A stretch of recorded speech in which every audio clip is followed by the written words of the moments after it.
Hi there, everyone. Welcome back to Astrology Today with Jeff Harman. Happy Friday. There's a full moon upon us. I'm Ella, Jeff's assistant. Of course, Jeff is going to go into the full moon, let us know what's happening there. And he's going to touch on our current events, so much going on in the world, as always. And then we're going to have a short discussion about the human spirit and how it's conditioned and how we can work our way through that and really look at it through the eyes of, with the help of the astrology and just with the help of each other. So let's get started, Jeff. All right. Well, thank you for that. Yeah. Well, first off, like you said, it is a full moon. And of course, we talked about this on April 20th. We talked about the eclipse that had happened. It was Saros cycles 7 north. And again, this is a very ancient eclipse. It started out in the year 1103, a long time ago. And it started at the North Pole. Well, now we have the full moon. So it's interesting. A lot of things have happened. Things are always happening in the world. But particularly, I had mentioned this eclipse is a lot about passion, about setting goals, about igniting inner subconscious things that are stored within you that are desires that you now want to pursue. So that's what this eclipse is about. And now, of course, the new moon is like the crucible that dips into the water and takes it and brings it to fruition at the full moon. Full moons are beautiful, but they're actually really emotional. It's where the energy peaks. And of course, that's when the moon is farthest from the sun. Well, again, the eclipses happen when the sun and the moon and the earth align. So this eclipse is very powerful because it's called an applause eclipse. And that is, it happens, one of these happens every year. But this one is a Saros cycle that brings to fruition a lot of passions. And of course, we've seen a lot of passionate things in the world going on. We got more and more stuff coming out on Biden. We have more and more stuff that's being polarized here against Trump. We also found, again, we talked about this about a week ago, Tucker Carlson got canceled. Don Lemon got canceled. But only Tucker Carlson seems to be having all this backlash thrown at him. And they're trying to really discredit him, make kind of a mockery of him. And again, I said, the owners don't like it when you tell the truth. And that's, he really exposed a lot of things that are contrary to what the programming is really happening here with the public. So we're entering a new era where we're, again, finding propaganda and programming is even more like 1984, the book by George Orwell. So anyways, all of this adds to the emotion when full moons come. It's interesting. A lot of emergency rooms have said that they find accidents and more violence happens around full moons. Full moons, even in plant life, brings the fluids more active. So it's like a very powerful energy. And this eclipse is likely to stir up a lot more emotions. It's also happening in the lunar mansion of Vishaka. And that's kind of got a spiritual connotation too, because its lunar mansion is Jupiter with a subperiod of Jupiter and Ketu. And in the Vedic astrology on the United States, it's aspecting the United States moon. And the interesting thing I found about this eclipse, and of course, using Nadi astrology, every single planet in the chart, including the nodes, are intercoupled by the trines and the aspects using Nadi astrology. So this is a powerful new moon and ought to bring some cool stuff. So pay attention to your inner desires and goals because it may stir those up for you.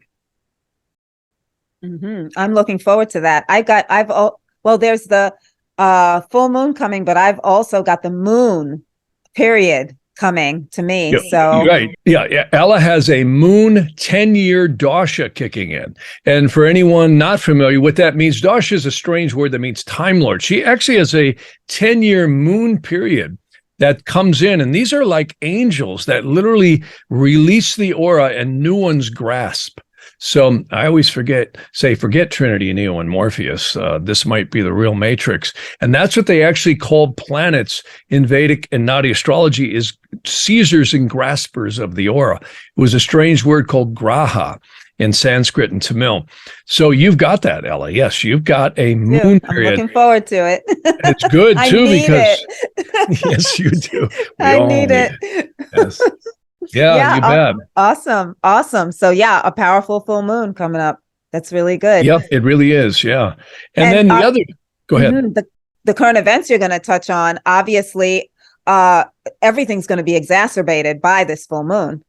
Well, they always are. Full moons tend, and another thing about eclipses that happen on new and full moons is they seem to be hot points that stay hot in the chart. They're almost like little ascendants or birth charts that stay hot over the next year or two. So it's not just exactly when the eclipse happens. It's a hot point that can be made aspects to. And again, what I liked about this particular eclipse is it's really strongly hitting the United States, because the United States, like I said, has Saturn transiting the moon for the first time in 28 and a half years. And this eclipse excites that. So we're likely to see a lot of emotions coming out now in politics and podcasts and so on and so forth. So it's going to exacerbate things. And I know there's a lot of things heating up right now between the DOJ and, of course, the Senate committees and the House committees and all this stuff. So we'll see what happens. A lot of stuff brewing, and I think we're going to see this mounting higher and higher as this year goes on, because we have that extremely powerful set of energies coming in. The Mars over the United States moon. First time ever, it's a primary solar arc direction happening in November. And this is just another straw that keeps stacking up on the camel's back, metaphorically, that gets stronger and stronger. So what else is going on in the world that we want to touch on? Well, speaking of that, I keep hearing more and more about the financial systems. More banks are failing. People are getting very, very concerned. And this isn't just some, conspiracy theory. There's a lot of really smart people in the financial business that I have spoken to, and also have been on the news, that have been mentioning that they're very concerned about the value of the dollar. Now, I know a lot of people poo-poo this, there's no way the dollar will crash. Well, it's in a dangerous position right now. In fact, right now, if you had $1 stored under your mattress 10 years ago, it's probably worth 85 cents compared to what it was then. And if we went back to, again, the Great Depression, what it was worth back then is substantially more than it is now, or even 10 years ago. So we're seeing the Fed print more and more money to bail out these banks. And I think we're going to see a lot more bank failures. And I also, not to sound conspiratorial, why would the Fed be raising interest rates when we're in a recession and we're in a much worse one than they're admitting? So this is a real enigma. The only time the Fed has ever raised interest rates, and I just heard this from someone else today who's 80-something years old, literally was right before the Depression in 1929. So are they trying to cause a crash? Are they trying to cause a catastrophic situation? We got Biden shutting off the energy. We've got wars going on. Biden's letting them just take over the oil industry and the petrodollar all over the world. And yet the Fed's raising interest rate. Almost seems like, somebody shooting a hole in the bottom of the bolt. Well, it's sinking, to make it sink faster. So it's very interesting times. This, again, all dovetails and fits into the Pluto return on the United States over the next couple of years, particularly next year. And also the deception and fraud that I've been talking about that's going on with the Neptune opposing Neptune 3 times this year, and the Saturn transiting the moon. The United States right now is really under some serious, serious attack. And it's coming from all angles. It's coming from finance, it's coming from energy, it's coming from the politics, and it's being eroded from within. The rest of the world can't beat us in an iron war, but somebody at the top of the pyramid is trying to make it decay from within. We're going to talk about later regarding programming and the demonic energies. It's almost like, it's not almost like, I feel like that is what is at play here. Absolutely no question about it. Oh, yeah. No question about it. And we talked about on several podcasts, again, the divinity of this country. And I don't mean to just single out the United States, but the whole world. I really, the more I look at the ancient stuff of Nadi astrology, the more I see that literally this place is where spirit manifests. And there's always the forces of the demonics trying to tear it down. But the good news is, in my opinion, creation always wins. And the evil never prevails. It causes a lot of trouble, to be sure, but it never prevails. And, you and I were talking before this podcast about how we wanted to present this. And one of the coolest things about that text that I always mention called the Share Hagilgam is how they break down the constituent parts of the mind. And this has been done in many different cultures. In fact, in the ancient Vedantic stuff, they actually talked about the conscious mind. They actually called it's called the Antakarana. And there's different pronunciations of that. But it basically breaks the mind down into all these parts of the ego, the decision-making process. They call it the manas of the mind. And the self sense of identity that we all have. And this goes along with the programming.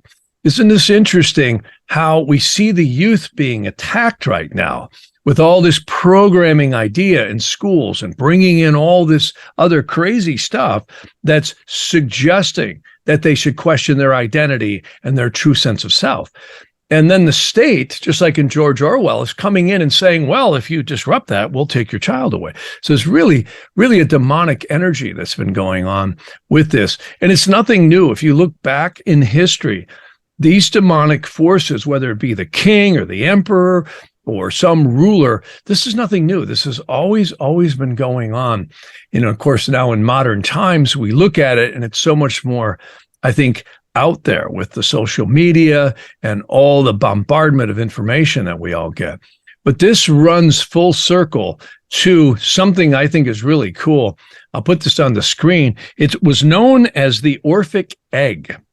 And this kind of goes along with the Garden of Eden story, where literally the soul is intertwined with, in the ancient Hebrew, they called it klippah, or you could say demonic elementals or particles that actually allows us to ensoul the spirit, psyche, and soul into a physical body, which is spirit manifest. And I mean, look at the diversity of plant life, animal life, human life, etc. It's quite stunning. And the mineral kingdoms, this planet, and I believe there's many, many more like this one throughout the universe is, and I do say that plurally, where spirit becomes manifest. And this is the magic of creation that I don't think AI or any other, you could say, human created things will ever be able to compare to. And that is the ensoulment of spirit, psyche, and soul within it. And this kind of goes along with what our topic was today, and that is the lower conscious mind is very programmable. It's particularly programmable when we're very young, and also to certain souls who have not incarnated a lot of times. And of course, this has been referred to as wisdom, knowledge, intuition, common sense, all these things. But that is, in the ancient tree of life, was called Hokmah. Hokmah is a strange word that means intuitive wisdom. And these are the things all the religions have referred to as consciousness, or you could say conscience, that gives you kind of a guiding light inside of this mishmash of intellectualism that we're all immersed into, this crazy world that is like a maze and a cul-de-sac of different things we can pursue. And it's really an interesting subject because it really broaches into psychology, parapsychology, and all these other things. And I think where astrology and Nadi astrology fits into this is it gives us a guiding light to look at ourselves in a different viewpoint, much like psychology does, much like psychiatry does. And that's why I was really attracted to the ancient systems rather than modern astrology, because you begin to look at yourself as really an experiencer of energies. And that really is empowering. rather than you are the astrology or you are the experience. No, you're the experiencer. So what does that do? It does empower us with free will. And this is at the centerpiece of all your great thinkers, Christianity, Krishnamurti, the Vedantic stuff, the Egyptian stuff, on and on and on, the Hebrew. It all talks about somewhere in the middle, we're the arbiter with free will and also our spirit and desire. And this is where astrology is really interesting in the Vedic and Nadi principles, because it places us into knowledge about what energies we're experiencing. And just like driving a car, if you become self-aware that something's happening, whether it's good or reverse, you're going to react to it, right? And that's a whole different place of empowerment. Well, I wonder about how much of the free will is indeed conditioned. So the question would be, or my question is, are we really coming from a true place with the free will if so much of it is conditioned? Right. Well, I would say, again, there's no reality in terms of where we're at other than our perception and deductive reasoning outside of that conscious intuition, that innate knowing of right and wrong. Many of the old-fashioned people called it common sense. And that is that wisdom or that hokmah that comes in through a more advanced soul. Mm-hmm. And, we see so much lawlessness right now, and violence and rape and murder and child trafficking. You just wonder, these people even have a soul? Well, it's very interesting that there is a lot of beings, and this is shown actually in the Nadi astrology. You can actually see where the sense of self is. They call it the ego or the atma. Almost every, again, self-help thinker talks about the ego. And the more we identify with ourselves as just, I am me and nothing else matters, the less conscious awareness that you seem to have, and the more conscious raising or vibration places we get to throughout our lives, that's what we start to realize we don't take anything with us. We are really sojourners and experiencers here. Every person I've ever met who's then passed away, everybody's dealing with the estate. The attorneys are fighting over it. Nobody takes nothing with them.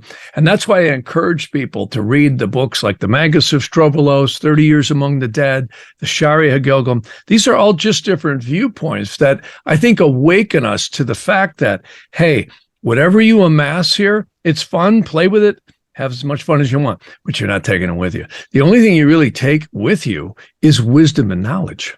Mm-hmm. And growth. And that's the experience, right? The experience that we have here.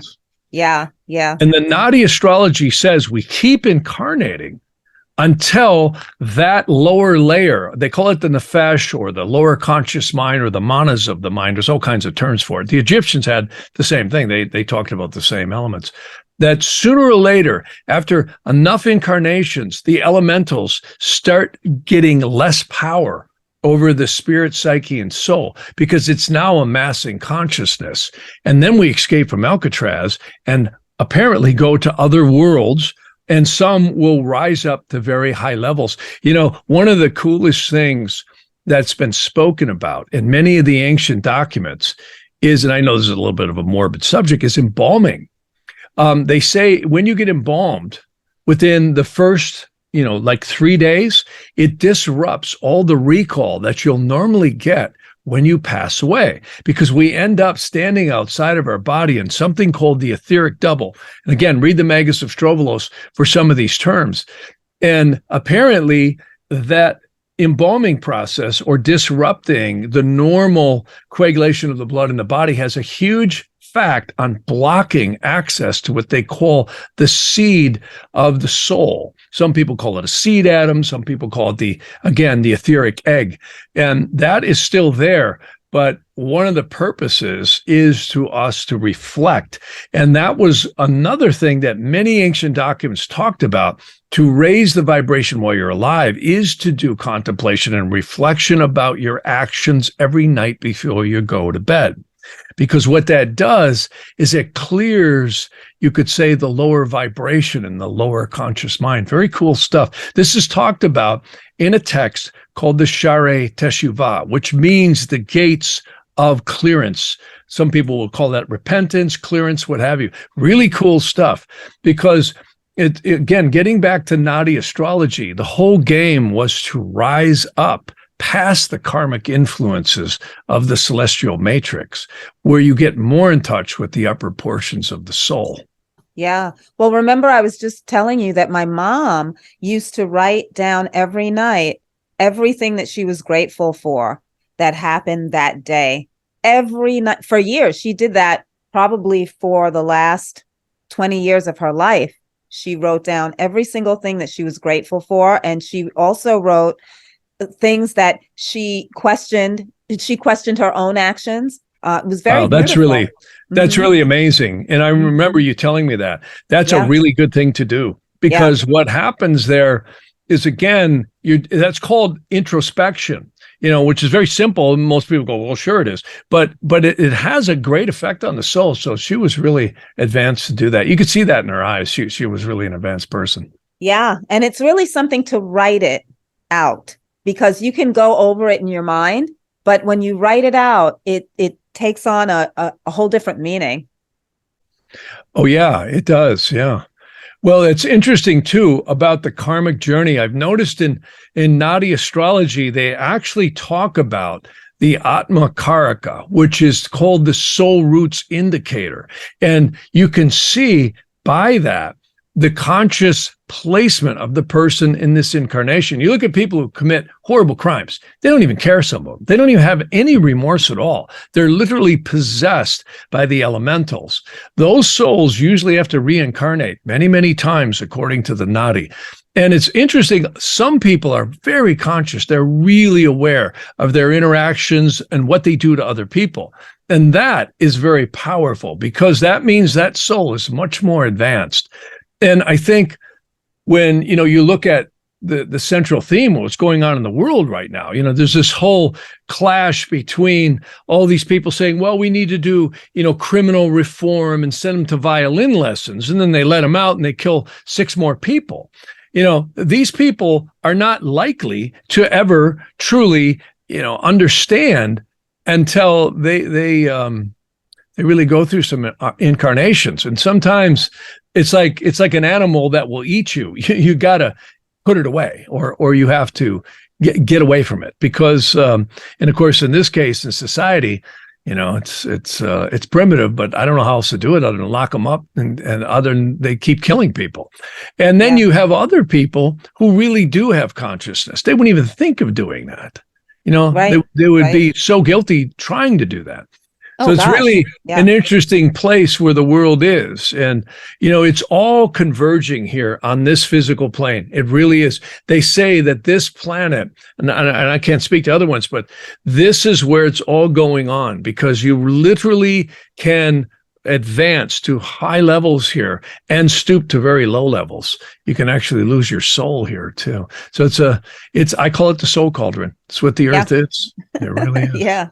Well, let's speak about the programming and the conditioning for a minute again, because I feel like if we can really look at that and start to chip away at our own programming and our own conditioning, that can bring us to some sort of enlightenment.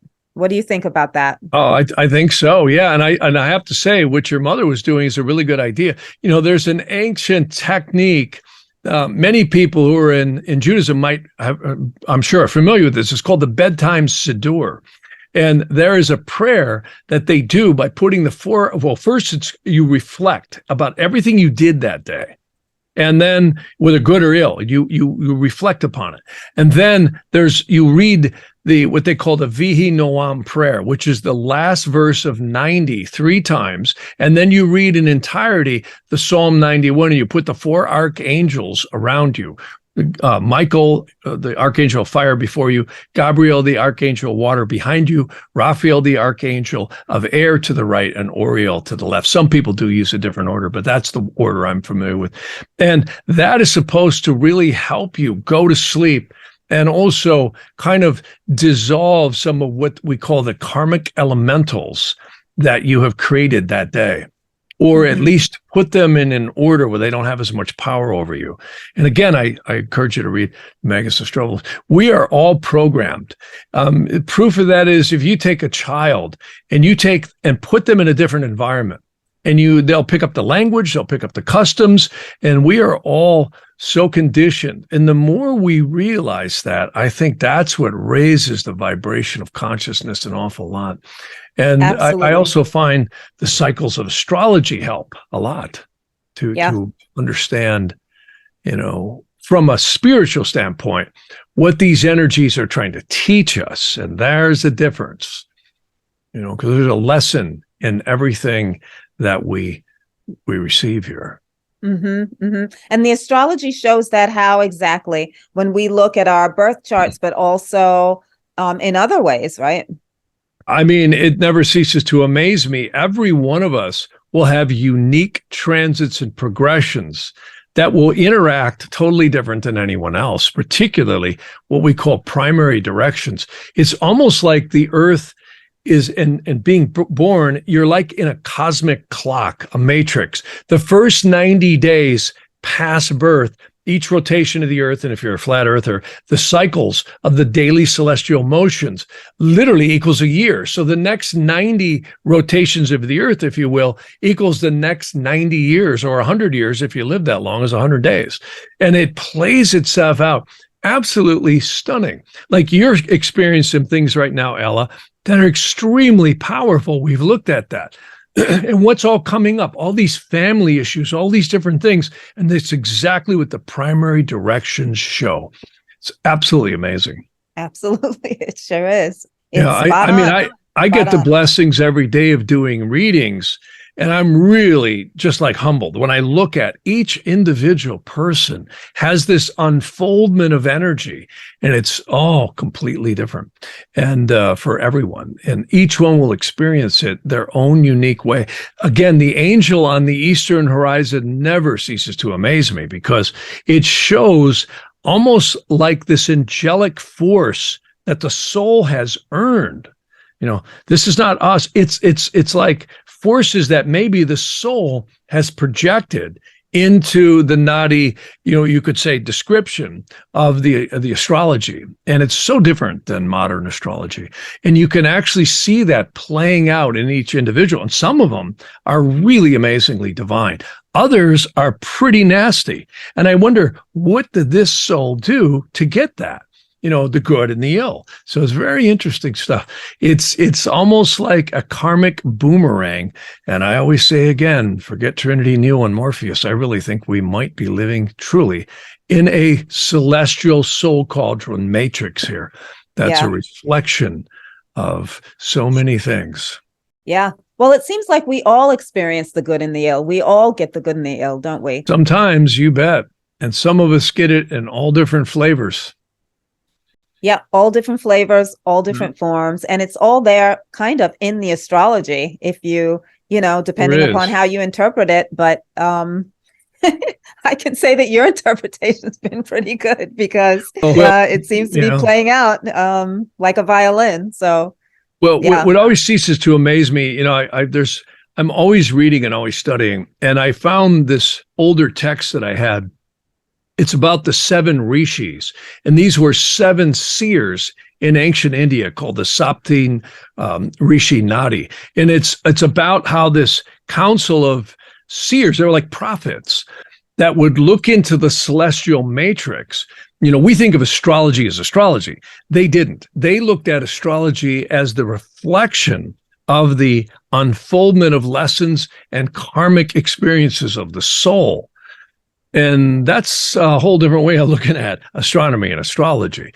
And I really was intrigued by that because they're literally showing how your parents, your siblings, if you have them or don't have them, are all contained in the celestial matrix. And the more I read this stuff, I go, my God, I hope I live long enough to even understand half of this stuff, half of it. It's stunning. It's beyond human comprehension how complex this matrix of you could say human existence is. And I don't care which viewpoint you look at it, scientifically, anatomically, in terms of that, or spiritually and through the Nadi astrology. It's overwhelmingly complex. Totally. And something that I love about it is that what I see come across is that we are able to help each other. We really are. Even if we don't know someone, on another level, the astrology shows me that we are able to help each other here as a whole, as a consciousness. We do. And talk about the lower conscious mind. The way we treat other people, even when we drive, using blinkers or just being kind to people. Meanness is infection. Kindness is infectious. It's very interesting that the interaction we have with others has a huge effect on the way other people also get impregnated by energy. This is what's fascinating about the self-help fields. We look into all these different people who are self-helpers. They're encouraging, like Tony Robbins or Krishnamurti or Paramahansa Yogananda, you pick it, Christianity, etc. They're all trying to empower people to be more aware of their thoughts. Well, isn't that interesting? All causation is mental. And it really is. They say we emit the elementals out of the third eye chakra into our auric field. That's where the ancient saying comes from. What you are speaks so loudly. I can't hear a word that you're saying. And I love that expression because it's true. And it really is. That. I mean, you can really see into people's souls by the way they express themselves. Of course, that was also brought up by, know them by their fruits, right? So there's many metaphors to this stuff. But clearly, we do really affect other people, or our vibration and the way we project our attitudes. And that's why I always enjoyed being around older people, because there was a zest. And I think this is such a germane topic right now. So many people are so distraught right now with the craziness of this world, especially since COVID, because there's all these almost like demonic viewpoints hitting everyone. There's information, there's conspiracy theories. Some of them aren't conspiracy theories. Some of them are very good. And many people feel betrayed by their governments around the world. They feel like they've been lied to. And I hate to say it, but they probably have been. Oh, yeah. And, this is a very challenging time in history, especially because we do have a lot of demonic forces that probably do want to wipe out 3/4 of the human race. And this is nothing new. When you look back, I mean, look at the subterfuge that was going on in World War I and World War II. I mean, think about World War I. You got a letter on the farm, right? Well, your son's now supposed to report to go fight in a war with somebody they don't even know who they are, So, and this has been going on. Look at the Vietnam War. Look at all these wars. So look what's going on right now with Ukraine and all the people who are dying, who really don't have any spat with each other at all. They're being conscripted or drafted by, either side. And this is the case with all wars. I mean, take out the countries, take out the bad guys and who's to blame and all that. The people end up fighting these wars, and half of them don't even have a dog in the fight. Oh, yeah. Crazy world. It's a crazy world. And that's why it's so important to recognize the programming that's being put out there, and to really look deep and see, well, wait, is this real or is it not? Is this something that's being put on me for a specific, to achieve an agenda or not? And that's right. If we take the time, we can break it down and really see what's going on, for sure. Yep. And we're all sojourners. My favorite expression was God created time so everything wouldn't happen at once. And there might be a lot of truth to that. And, this unfoldment, again, I'm not saying astrology is the be all end all answer, because it's not. That's what I loved about the ancient Nadi and ancient Egyptian and Kabbalistic and different philosophies, because it was really looking at human experience, and the ancient astrology was a part of that. And the religions have always had a problem with astrology. They've always demonized it. But yet it is really in the Nadi, or you could say the ancient astrology in India, was a branch of looking at that viewpoint of energetic change in what we call time. And it offers so much more and so much more depth into the spirituality of the soul and the spirit and the psyche and the interaction, because so many people are born with siblings or parents that were violent or this or that or what have you. Others are born with really loving relationships and wonderful relationships.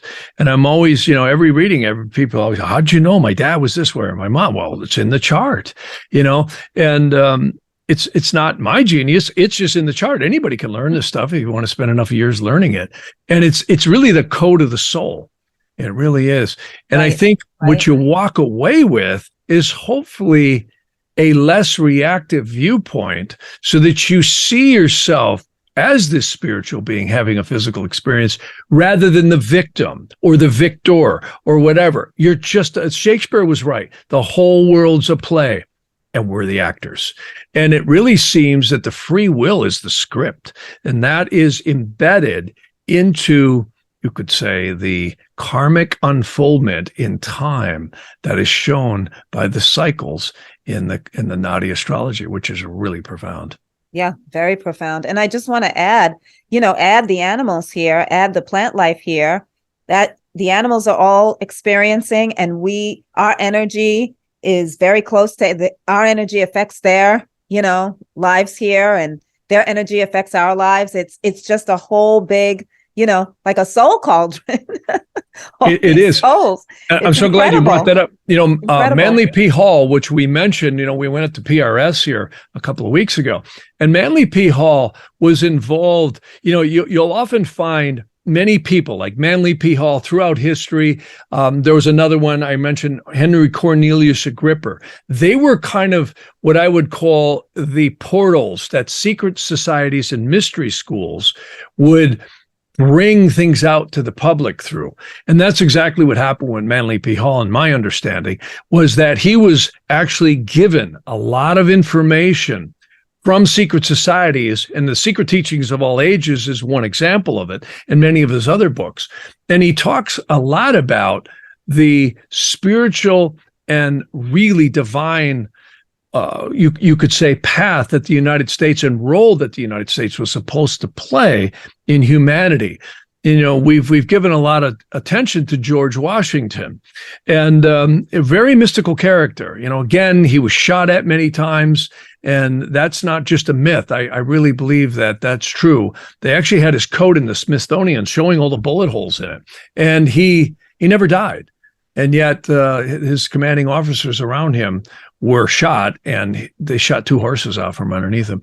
And again, back to the story we told about the Constitution, and of course the visions of the angels, the 3 visions. And this kind of relates to the whole message here, is that there's a divinity to this planet, even though it doesn't seem like it. It seems like it's a really hard place. I know when I was growing up, I don't want to go into my stories, but if I told you some of the stuff that happened to me when I was a teenager and some of the stuff I went through, it was pretty intense. And, like we're talking like a movie intense. And I was very lucky to survive that. My brothers too. And again, product of alcoholism, crazy stuff, medications and drugs. So what's really good is that we become less reactive to all this and realize that this place is again, I think, a place of purification, a rectification of the soul. And that's where I like doing readings for people. It actually reflects upon that, where the path of the soul is. Of course, everybody likes to hear good news, right? We all want to hear, hey, you got a great transit coming. But I also like to point out to people when there's challenging stuff, because the challenging stuff is oftentimes when we grow. If we didn't have growth and change, we'd all turn into mushrooms, right? So that's what I love about the challenging stuff. Not that I like that, but you can't stop it. I tried it's really good to know. It's really good to know when it's coming. Absolutely. It's your reaction that's the key. Mm-hmm. Your reaction to it is what matters. You see? You can react to things in a multitude of ways. Just like driving a car. If you react the wrong way, you could end up in a really bad accident. If you react the right way, you avoid it. So again, not that there's any right and wrong ways to react to certain things, but just being aware of it, your intuition will often guide you to the right thing. And I'm often amazed at how people will say to me, "Wow, okay, now I get this," and they're aware. Yeah. Very important. Very important. I love talking about all this, Jeff. We could go on and on and on forever and ever. Yes. Pondering the unponderable. Right. Well, thank you as always. Yeah, you bet. And thank you, everyone. Thanks so much for joining us. Please leave your comments below. We love reading your comments. We love interacting with you all. So thank you so much for that. Happy full moon. Enjoy it. Let yourself experience it. And we'll see you next Friday. Thanks so much.